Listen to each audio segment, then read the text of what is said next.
V prejšnji oddaji Slovenci po svetu smo predstavili življenje in delo naših rojakov v nekaterih državah Evrope ter v Argentini in v Kanadi.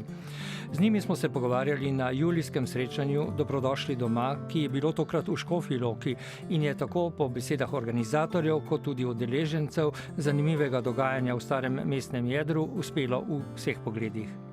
Srečanje je kot vsa leta pripravil Urad Republike Slovenije za Slovence v zamejstvu in po svetu. Rojakom je predstavil tudi sodelavce, ki se s to tematiko ukvarjajo že vrsto let. Eden izmed njih je dr. Zvone Žigon, ki med drugim skrbi za poglabljanje stikov z mladimi podjetniki in ustvarjalci iz zamejstva, sveta in Slovenije. Dejansko nekako si prizadevam vzpostaviti čim tesnejše sodelovanje med podjetniki slovenskega rodu, ki živijo in delujejo zunaj Slovenije, in pa med domačim podjetništvom. Tako da pač imamo različne dejavnosti, ena od njih je seveda poslovni imenik, ki ga imamo na spletni strani, ki je razmeroma majhen, niti še 300 imen ni gor, ampak tudi to je nekaj. Blizu 300 imen iz, mislim, da čez 20-25 držav. Druga dejavnost, zelo taka, bom rekel, močna, so pa poslovne konference, ki jih organiziram, načeloma enkrat do dvakrat na leto. Letos je bila v Kopru, lansko leto v Idriji, pa na Ptuju, pa kje smo še imeli, V različnih krajih. Kakšen pa je namen in smoter teh konferenc? Namen in smoter je povezati, se pravi, podjetnike, lokalno podjetništvo, se pravi iz določene regije, z slovenskimi podjetniki, ki živijo, bom rekel, zunaj Slovenije, tako da nekako gremo vedno neko regijo. Recimo imeli smo na Ptuju, kjer smo se fokusirali na nemško govoreče področje in smo skušali pritegniti podjetnike slovenskega rodu iz Nemčije, Avstrije, Švice. Imeli smo v Idriji pa v Kopru, kjer smo nekako se orientirali bolj na severno Italijo. Potem v Čatežu, kjer smo ciljali na države nekdanje Jugoslavije. In tako nekako skušamo povezati regionalno, pa seveda lokalne podjetnike, ki jim je to neki nov izziv oziroma neka dimenzija, ki je še ne poznajo. Oni pač ne vedo, da imamo, pa niso o tem informirani, osveščeni, da imamo po svetu tudi kar nekaj naših rojakov, ki so tudi podjetniki in s katerimi je mogoče lažje vzpostaviti neki poslovni stik zaradi jezika, zaradi poznavanja kulture, mogoče tudi zaupanja, kot pa z nekim popolnim tujcem,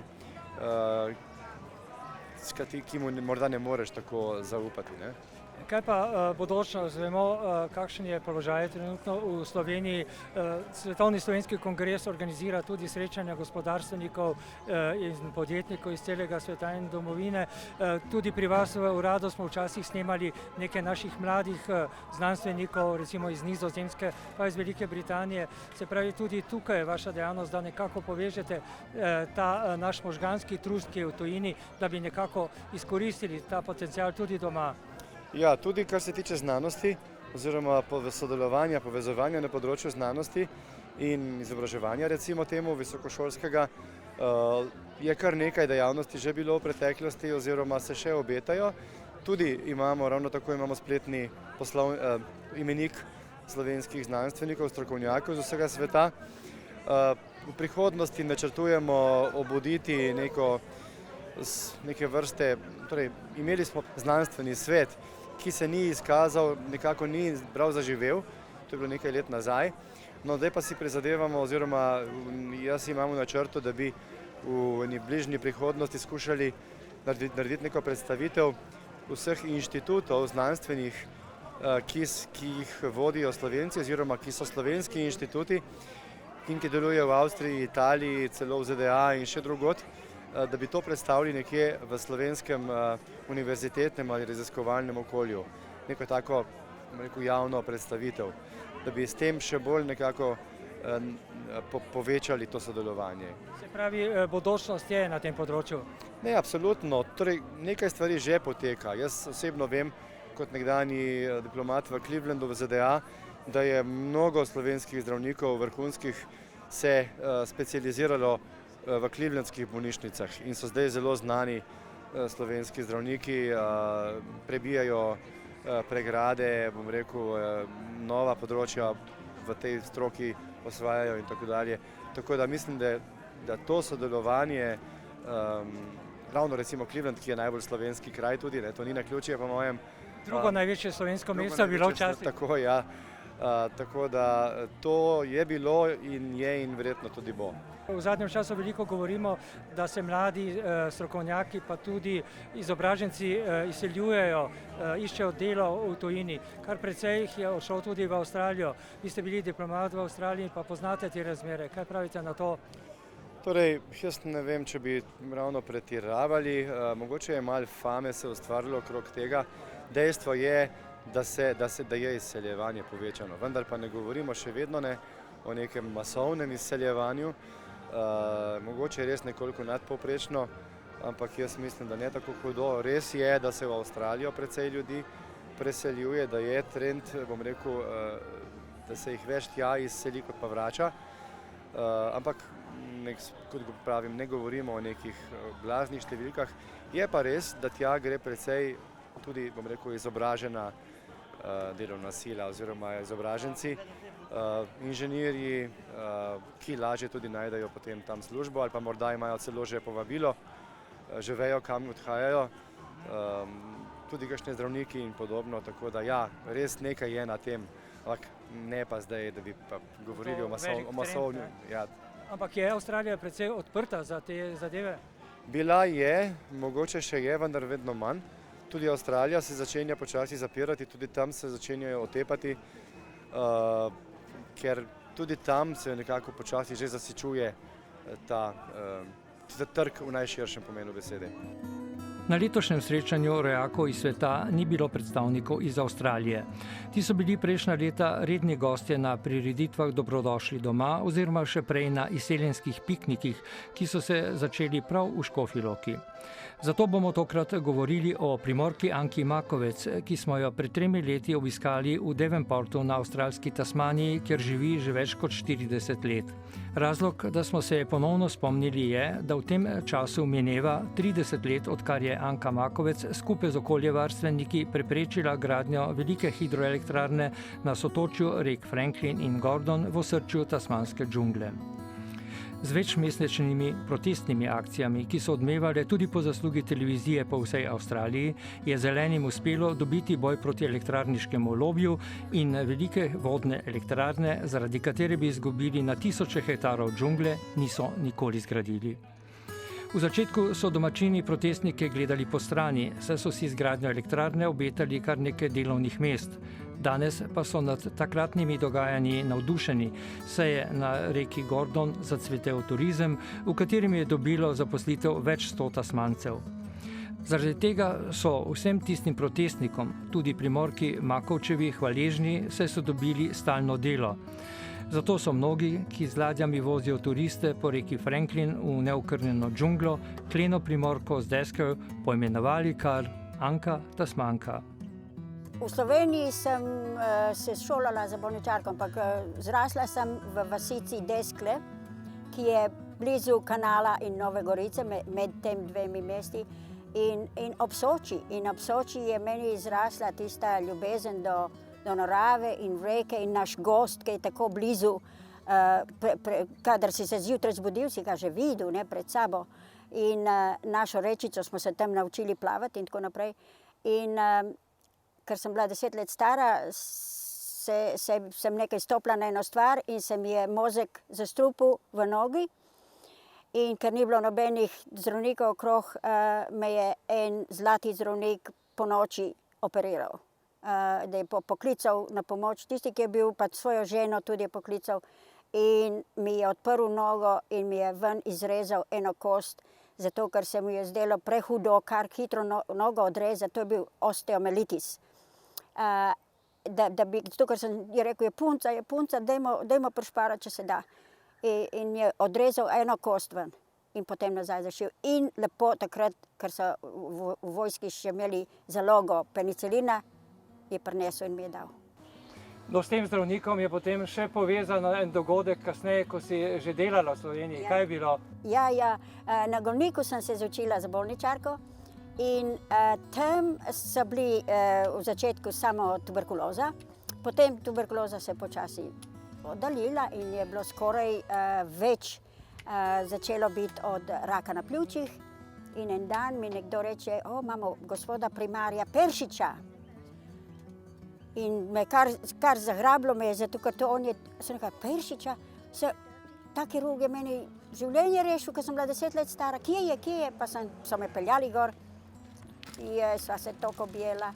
In potem sem jaz njega s posebnim veseljem, s posebno spoštovanjem sem ga malček pocrkljala in tako naprej, tako sem mu prinesla kaj od zunaj in pa strašno rad je poslušal poezijo, da sem mu brala kakšno poezijo zvečer, ker sem končala svoje, pa sem prišla, pa sva se tudi malček tako od zunaj posprehajala in sva se pogovarjala in so ga malo popravili na golniku in tako naprej in tako je bilo, da na koncu njegovega v starih letih sem potem jaz njega negovala, zato ker on je pa meni življenje rešil, ker sem bila 10 let stara, ni to neverjetna stvar, ne? Ampak je se zgodilo in sem mu zmeraj hvaležna. No, minilo je torej 5 let, ko si delala kot bolniška sestra. Kako je potem prišlo do poti v Avstralijo? Zakaj in na kakšen način? Jaz sem se skozi, ko sem se šolala in to sem imela skozi dopisne prijatelje, kot reče v angleščini pen friend. In sem imela od dr. Neubauerja, ki je delal takrat se je reklo Ceylon, zdaj se reče Šri Lanka, in je tam ustanovil posebne bolnice in tako naprej. In tam je njegov pomočnik, je bil mlad fant, ki se je z mano dopisoval in sem si začela misliti, ko bilo fajn, da bi jaz lahko šla obiskati tale otok. In druga stvar je bilo, da Tibor Sekelj, naš slavni pisatelj in raziskovalec in film producer, filmski producer in on je takrat ravno raziskoval po Amazonki in tam Mato Grosso in tam po Južni Ameriki. Halo, spet sem si mislila, Jezus Marija, ko bilo fajn Južno Ameriko pogledati in tako naprej. In to so moje sanje kar naprej. In en dan gremo v kino, pa je Sreda mi čez kontinent. To je bila pa Avstralija. Takrat me je pa prav pohrabilo. Sem rekla, to pa sploh ni govora, jaz tole moram vedeti. In posebno so me privlačilo, da ljudi, ki so tlele živeli tisoče in tisoče let v svoji kulturi, z zemljo, so se imeli tako skupaj, da so se od nje preživljali, vse skupaj. In potem jih je doletelo, kar je doletelo od veliko ljudi, v takratnem času. Takrat je bilo tako življenje, da ta velike sile so šle ven in so za svojega kralja nove dežele podjarmili. In sem si mislila, angleščino se moram naučiti prvo in sem šla, v šoli smo se tako učili angleščino mus, ne? In potem sem šla, Tibor Sekelj me naučil esperanto. Z esperantom sem se pa dobivala z ljudmi z celega sveta, ker smo imeli vsako leto en esperanto festival ali esperanto kongres nekje na svetu in smo zmeraj šli tja in smo se dobili. Tako da tista žilca kar naprej se je, tako da meni ni bilo do tega, da se bom zdaj pa nekje poročila, mi ni bilo takrat, sem vedela, da ne bom dobra mama takrat in da moram se nekje ven je pa tole doživeti, potem, ko sem umirjena, potem pa ja. Da sem jaz videla tisti film in potem sem imela tudi enega prijatelja tlele v Avstraliji, ki je delal gor na Snowy River, ko so delali velike izove s telefanti, ki so prišli po vojni. In sem rekla, kakšno bi bilo, tu sva bila prijatelja, on je bil s pivko doma in sem rekla, kakšna taka možnost, da bi jaz lahko prišla kot bolničarka in da bi par let delala dol, da bi jaz videla tole enkratno deželo in se spoprijatelja z aboriđini, če je mogoče. In sem rekla, samo jaz denarja pa nimam. Tam takrat v banka ti ne bo dala posojilo takrat, ne. In je rekel, poslušaj, jaz ti lahko dam posojilo za ladjo, tlele bom poiskal delo za tebe v bolnici, ker govoriš angleško in boš lepo odplačevala, vsako toliko odplačene. In tako smo tudi naredili, v 6 mesecih sem splačala. In sem delala v Novem Južnem Walesu, eni bolnici na deželi. Meni so se prišli k srcu zaradi njihovega trpljenja. Da je ne obsojam belcev, da so prišli in vzeli. Takrat je bilo tako življenje. Vsi so delali. Angleži, Francozi, Portugalci, Španci. Španci so po celi Južni Ameriki s Portugalci so šli. In se pravi, da jih ne moramo zdaj obsojati nazaj. Ampak meni so se vseeno strašno so se mi smilili, so mi bili pri srcu, zato ker se mi je zdela ena velika krivica. In sem si mislila, če mi tabeli in pa oni se pa skup damo, pa da tole reč skup razrešimo, pa da postanemo prijatelji. Avstralija ima toliko malo ljudi, da se lahko en raj na zemlji tam pokaže. Takrat je bilo šele 16 milijonov, ali nekaj takega, ko sem jaz prišla dol, leta 1962. In potem, ko sem pa tam končala, tisto delo po bolnici sem se pa, esperantisti v Sydneyju so rekli, poslušaj, zdaj si se malo že privadila tam, ampak tebe treba tlele pri nas v mestu, ne? In so mi poiskali za stanovanje in vse pomagali, da sem se domačila v Sydneyju. In zdaj, kot veste, Esperanto je šel spat, zato ker angleščina je postala svetovni jezik. Ampak takrat smo vsi sanjali, da bo svet imel en jezik, ki ga nobeden ne reče, to je moj jezik. Je umetni jezik, dr. Zamenhof ga je naredil na podlagi klasične latinščine in je zelo, vsak se ga lahko nauči v 6 mesecih, pisati, brati in govoriti. No in kako je bilo potem stiki z Aboridžini, si šla med njih, kjer so doma, kako ste znali? To je bilo v Sydneyju, smo imeli klub pesnikov in pisateljev in pa takih ljudi, da so imeli simpatije do Aboridžinov takrat, do prvoselcev. In v tistem klubu je nas prišla obiskati največja bela pesnica Avstralije, Judith Wright McKinney. To je bila najbolj spoštovana in najbolj odprta ženska, da je govorila za pravice Aboridžinov. In tako ona je prišla v tisti klub. In tam smo se začeli pogovarjati in je rekla, kako sem vesela, da tudi vi, novi prišleki, New Australians, imate tisto v srcu, da veste, kaj se je tlele zgodilo in da bi radi tole razrešili. To je moja sanja, cela moja življenja, je rekla, dajmo se spraviti skupaj. In je povabila ta črno največjo pesnico zraven, ker je ravno takrat pri njej se popravljalo od neke bolezni. In ta je bila Kath Walker iz otoka Stradbroke blizu Brisbana, ki je potem si dala nazaj svoje ime Udjeru Nunakal, to je od njenega plemena, in Udjeru pomeni drevo, ki pada ljubje dol. In to se pravi, na tisto so oni delali svoje znake in tako naprej. To se pravi prapisateljica. Ona iz zemlje je bila pisateljica, ne. In potem so me povabili gor na Stradbroke Island in tam sem se veliko od nje naučila.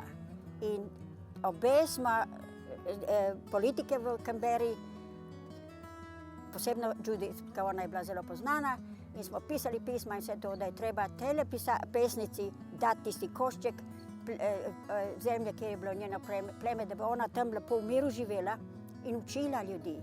Ker ona je strašno rada imela otroke, da jih je učila. Je rekla, začneti moramo z otroci, ker oni imajo še čisto srce.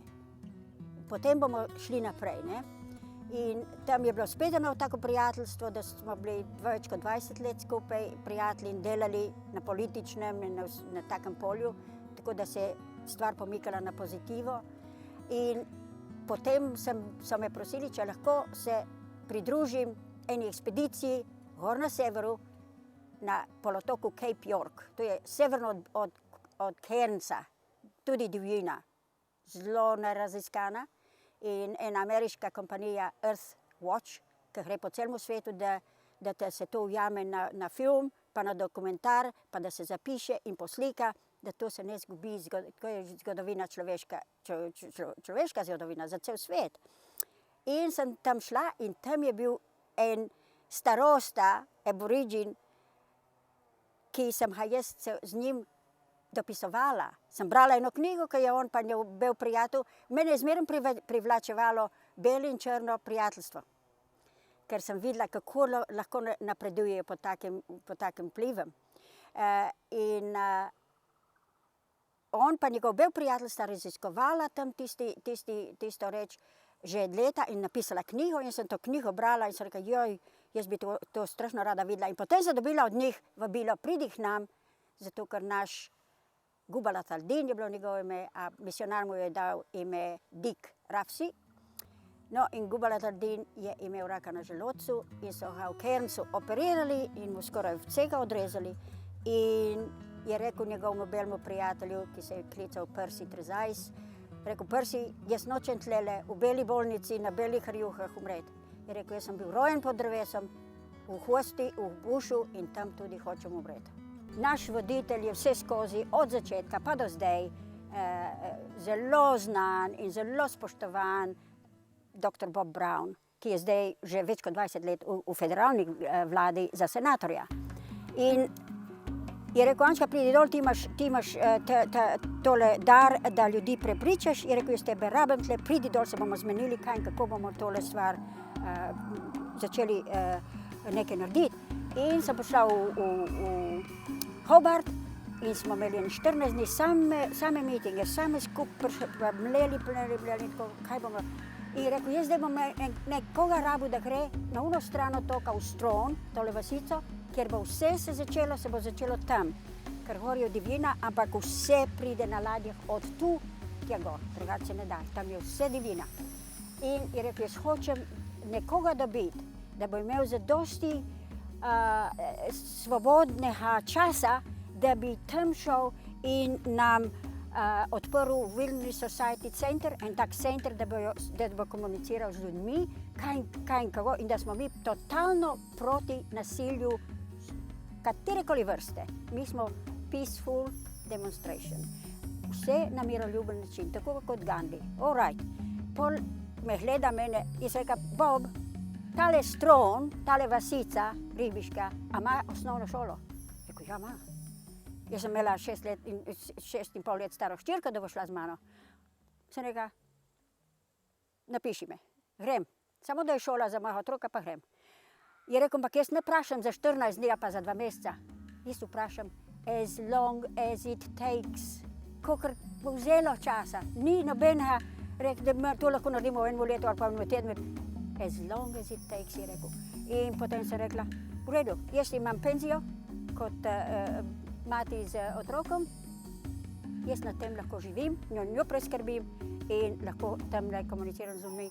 In je rekel, tam bo treba odpreti en center in iz tega centra potem govoriti z ljudmi in pa si zasigurati, da mi lahko tam dobimo ljudi iz vseh krajev, da bojo prišli protestirati. In to je majhen kraj in to je mogel župan teh krajev, bi mogel reči ja ali ne. In da lahko pridejo tja in na tistole posest, kamor spada za vas, lahko date vaše štorčke in tako naprej. In potem je rekel, najbolj važna, še bolj važna kot to je pa prevoz. Ker tam noter so 2 firme.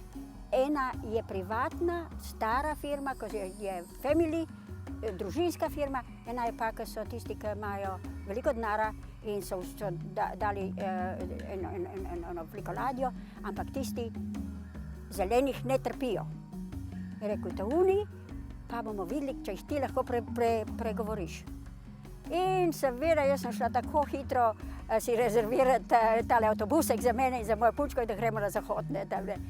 In meni, ko sem prišla na vrhu, da sem videla tole vasico dol, pa tale krasen zaliv in tam na obzorju čez velik zaliv, sem vedela, da so kilometri, 100 kilometrov od krasnega pragozda, ki je samo še tle en kos, v Patagoniji en kos in na južnem delu Nove Zelandije, ampak tlele je največji, najbolj tak, da se lahko sam sebe obdrži.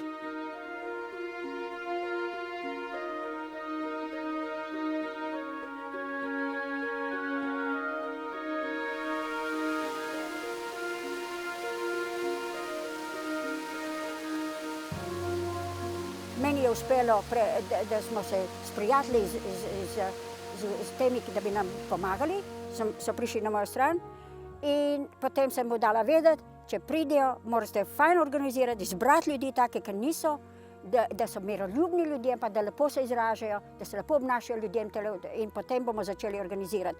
Bomo mogli tam gor, tam si ustanoviti bazo v džungli, da bomo od tam tudi tele čolne lahko da damo čez reko, kada pridejo tele ogromne ladje gor s tistimi mašinami, bomo naredili blokado čez reko, okay?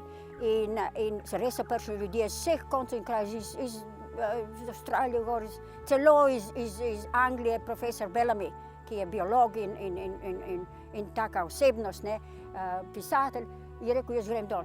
Jaz bom tam šel in je res prišel, je šel protestirati, je objel drevo, je rekel, zdaj me pa kar peljte, kar arestirajte me, če je prišel policaj, potegnil ga proč, je rekel, mene boste dali proč, ampak tole bo še zmeren stalo, je rekel, jaz sem samo eden, je 1000 jih bo prišlo na moje mesto in so peljali v zapor. Policija je mogla delati, kar je bilo ukazano. Ne? Oni so mogli aretirati, tam so rekli, to je ozemlje, ki pripada firmi od jezov, HEC, Hydroelectric Commission. In mi smo rekli, ne, smo rekli, to pripada nacionalnemu parku. Je? Mi imamo tako ukaz in so rekli, mi razumemo, vi delate vaše delo, ampak ker so bili proč od kamere, so nam veliko krat tole naredili. Noter je bil pa No Dams stiker, tale trikotnik, ki je imel No Dams, ne, nobenih jezov tlele.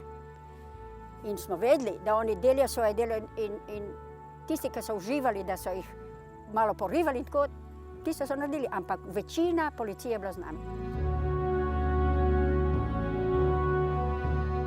Po vseh velikih mestih v Avstraliji in tole posebno v Hobartu, kar naprej, 1000 ljudi, 1000 in 1000 ljudi na cesti, s plakati, vse sorte in seveda tam dol so poskušali nam zahrtiti pa v teh